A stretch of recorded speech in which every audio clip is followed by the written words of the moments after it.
আসসালামু আলাইকুম, সকলকে শুভেচ্ছা জানিয়ে একদল ক্রু নিয়ে রওনা দিলাম প্রিন্সেস আইল্যান্ড দেখার উদ্দেশ্যে।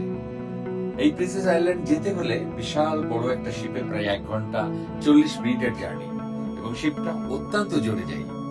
কিছু দূর যাওয়ার পরে দেখি চারিদিকে আর কিছুই দেখা যায় না, পানি আর পানি। এটার নাম কি জানেন? Sea Marmara. এটা হলো সি মারমারা।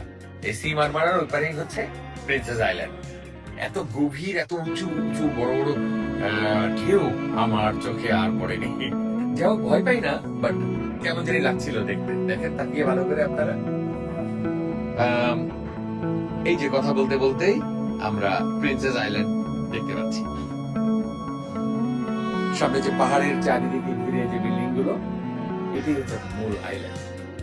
আসলে প্রিন্সেস আইল্যান্ড হচ্ছে একটা আইল্যান্ড, মানে একটা পাহাড়ি বলতে পারেন, যেটার চারিপাশ ঘিরে ঘিরে ঘিরে ঘিরে একদম টপ পর্যন্ত ভিক্টোরিয়ান স্টাইল এবং কাঠের কারুকার্য করা বিভিন্ন সুন্দর বিল্ডিং গড়ে উঠেছে। এই জায়গাটা কিন্তু বেশ নিরিবিলি। ঠিক 8টার পরে আর কোনো শিপ চলাচল করবে না, মানে এপারের কোনো মানুষ আর ওপারে যেতে পারবে না। তো যাই হোক, আমরা নেমে গেলাম অলরেডি। নেমে সামনের দিকে যাচ্ছি। প্রচুর সুভেনিয়ারের দোকান এবং অত্যন্ত দামি দামি জিনিসও আছে এখানে। বেশ কিছু স্টোন পাওয়া যায়, খুব নামকরা। যে গাড়িটা দেখলেন, এই গাড়িতে আমরা উঠে গেছি অলরেডি। এই গাড়িতে করে আমরা পুরা আইল্যান্ডের টপে উঠব। তবে ড্রাইভার সাহেব আমাদের জানালেন যে আপনারা এই গাড়িতে উঠেই শুধু চলমান অবস্থায় দেখে আবার ঘুরে নেমে আসতে হবে, আপনারা অ্যালাউড না, এখানে নামতে পারবেন না। খেয়াল করে দেখেন, ক্রমেই কিন্তু উপরে উঠছি, একটু খেয়াল করলে বুঝতে পারবেন। আসলে আমি যেটা খেয়াল করলাম, সিটে বসে যেমন পাহাড়ের গায়ে বিল্ডিং খুব সুন্দর লাগছিল, ভিতরে ঢোকার পরে না শুধু আমি বুঝতে পারছি যে আমি খুব উঁচুতে উঠে যাচ্ছি, বাট ওই যে ক্লাসিক ভিউটা, ওইটা কিন্তু ভিতর থেকে অতটা মজা না।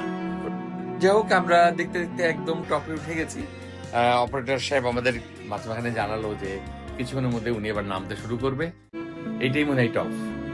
ওকে, দিস ইজ দ্য সিনারিও। এই নেমে যাচ্ছি। এই সেই গাড়িটা। আবার এপারে চলে আসলাম, আবারও সুভেনিয়ারের দোকান। আসলে টুরিস্ট প্রধান দেশ হওয়ায় এই সমস্ত দোকানগুলো রমরমা ব্যবসা করে। তাছাড়া এখানে বেশ কিছু প্রয়োজনীয় জিনিসও পাওয়া যায়। আমাদের চিফ ম্যাডাম প্রায় $1200 মতো জুয়েলারি কিনলো, রুবি, এটা ওটা স্টোনের জিনিস। যাই হোক বন্ধুরা, আমার ভিডিও প্রায় শেষের পথে। কিছুক্ষণের মধ্যে আমরা আইসক্রিম খাবো, তারপরে আবার সেম ওয়েতে শিপে করে হোটেলের উদ্দেশ্যে ফিরে যাব। আমার এই ভিডিওটা যদি আপনাদের ভালো লেগে থাকে তাহলে অনুরোধ করব শেয়ার করে দেওয়ার জন্য।